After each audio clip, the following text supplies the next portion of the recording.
सद्गुरू श्री ब्रह्मचैतन्य महाराज गोंदवलेकर यांचं प्रवचन 17 डिसेंबर. सर्व दुःखांचे मूळ देहबुद्धी आहे. परमार्थाचा विषय तसा खरोखरच कठीण आहे आणि सर्वांना नडणारा आहे.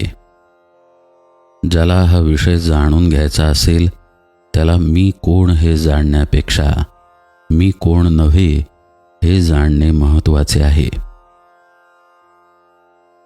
एखाद्या पाऊल वाटेने जात असताना ती वाट चुकलो आणि आपण भलत्या मार्गाला लागलो तर त्यापुढला सर्व व्यवहार चुकत जाणार. एखादे गणित सोडवताना एखाद्या आकड्याची चूक झाली की त्यापुढले सर्व गणित चुकत जाते. किंवा एखाद्या रोगाचे निदान बरोबर झाले नाही तर मग त्या रोगावर केलेली औषध योजना फुकट जाते. त्याप्रमाणे मनुष्याच्या सर्वसामान्य गुणधर्मांचे आकलन जर बरोबर झाले नाही तर या गुणधर्मावर आधारलेला परमार्थाचा मार्गही जाणणे फार कठीण गोष्ट होईल.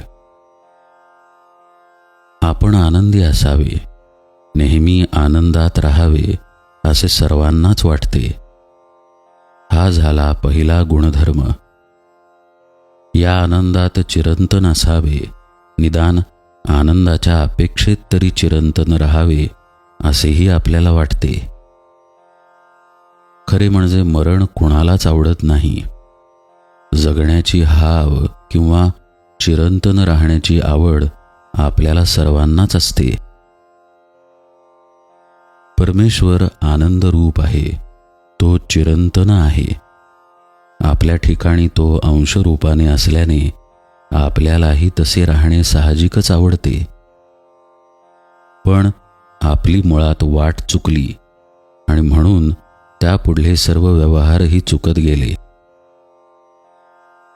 एखाद्याच्या परसातले झाड पडल्यावर तो माझे झाड पडले असे म्हणतो, परंतु त्याचा देह पडल्यावर त्याचे शरीर पडले असे नाही आपण म्हणत. तो मेला असे म्हणतो. म्हणजेच मुळात चूक ही की आपण स्वतःला देह समजूनच राहतो. देह माझाच समजून त्याच्यावर प्रेम करतो ही पहिली चूक. नंतर या देहाचे गुणधर्म म्हणजे विकार आपल्याला चिकटल्यावर त्यांचीच जोपासना करतो ही दुसरी चूक. एकदा हे विकार चिकटल्यावर त्यांची वाढ न थांबवता ते नेतील तिकडे त्यांच्या पाठीमागे जाणे आणि त्याकरिता वेळ प्रसंगी आपली बुद्धीही गहाण टाकणे ही तिसरी चूक. अशा रीतीने चुकांनी चुका वाढत जाऊन आयुष्याचे गणित मग साफ चुकते. एखादे झाड तोडायचे असेल तर प्रथम त्याच्या फांद्या तोडाव्या लागतात आणि नंतर बुंधा तोडतात. तसे नीतिधर्माने वागणे म्हणजे देहाला लागलेल्या विकारांच्या फांद्या तोडण्याप्रमाणेच आहे. दुसरी योजना म्हणजे सगुण भक्तीची. सगुण भक्ती करताना माणूस क्षणभर का होईना स्वतःला विसरतो आणि मी तुझा आहे असे म्हणतो.